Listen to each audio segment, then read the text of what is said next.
Europe and in the US. And there was a resurgence whenever there were events in which many people died. So after World War I, there was a great resurgence in people wanting to contact the dead.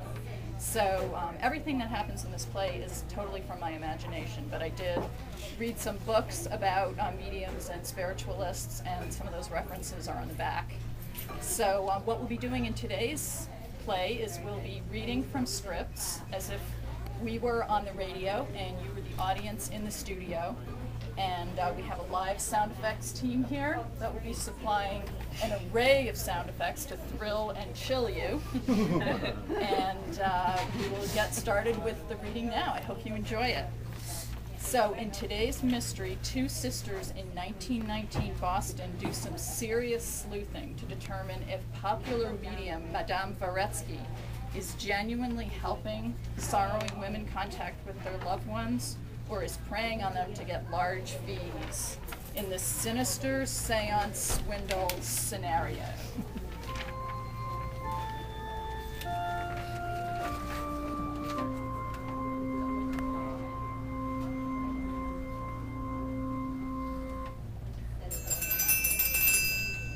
Good morning, Marshall Detective Agency. Hi, sis. How's the detective business going? Lousy. As soon as a potential client finds out I'm Marshall instead of his secretary, they don't want anything else to do with me. I'm beginning to think I should have listened to everyone's advice and started a secretarial agency instead. Sorry to hear about your agency's nosedive. If only things had turned out differently and you and George could have opened the detective agency together. That's never going to happen now, sis. I just have to accept that George is dead to me. You don't know that for sure. Maybe someday. I know you mean well, sis, but I'd have to be a dope to believe that. George's body survived the war, but his mind didn't. Sometimes I wish... So, did you call just to chat, or do you have a job for me? I may have. Have you heard of Madame Veretsky? The medium with the big place on Beacon Hill who claims to be able to connect people with those who have passed over? Yes, she's got all these poor girls who lost their husbands and fiancés in the war convinced that she can help them to communicate by paying large fees to attend her seances.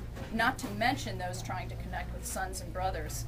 Cousin Jenny is there night and day trying to reach Edward. That's terrible. Does Jenny really believe this Veretsky dame is on the up and up? She's so desperate to reach Edward that she'll believe anything. She keeps trying to get me to go with her to Veretsky's seances so I can reach Tommy on the other side. I miss him as much as she misses Edward, but I'm not taken in by Veretsky. It steams me to see her taking advantage of people's sorrow to make money. And how? So where does the detective job come in? Well, to be honest, it's a mixture of secretarial and detective work. Madame Veretsky is looking for an experienced secretary to help her manage her expanding business, and I figured that you could get the job, investigate from the inside, and expose Veretsky's stunts as pure applesauce.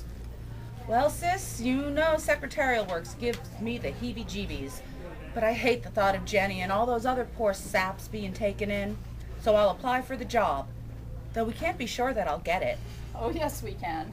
Our neighbor, Mrs. Endicott, is one of Veretsky's best clients.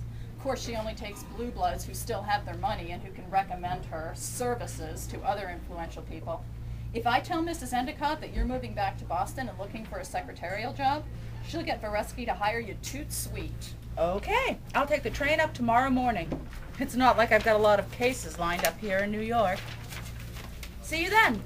Ducky, I'll get Mrs. Endicott to set you up with Veretsky for Monday. Bye.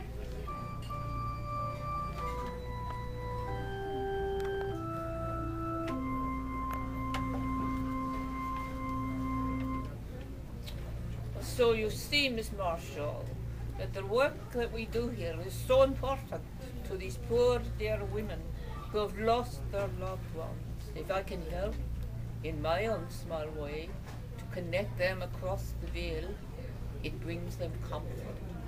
Oh, yes, Madame. I can imagine how you must help them. When did you first realize that you had these special powers? When I was a young girl in Russia, spirits started contacting me. First only when I was asleep. Then as time went on, also when I was awake. I was frightened by these visions, until my grandmother, who was also a medium, explained that what they were, and that they were a means for me to help the living connect with their loved ones who had passed over. What part of Russia are you from?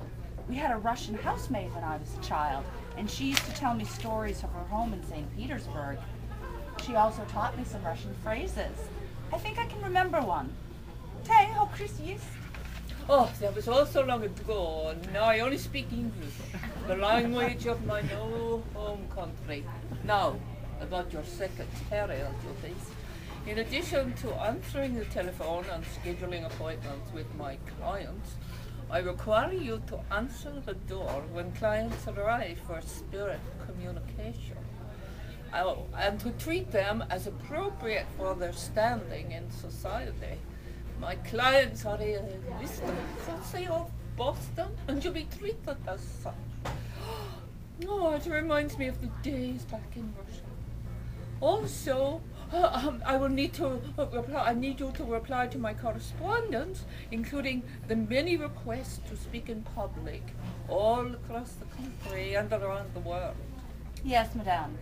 Do you also need me to help you set up for your seances? Spirit sessions, not seances. No, I do not need your help. I simply provide the salon, and the spirit come to me and through me to help my poor sad ladies.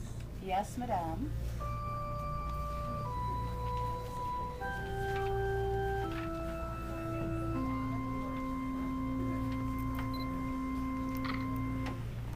Why, that big fake?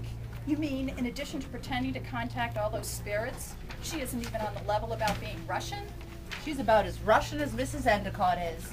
She clearly didn't understand me when I asked her if she wanted something to eat, so she quickly changed the subject. She must have been shocked when you knew something about Russia and the language. Most of her Beacon Hill clientele probably barely know how to find Russia on a map. That's how she gets away with it.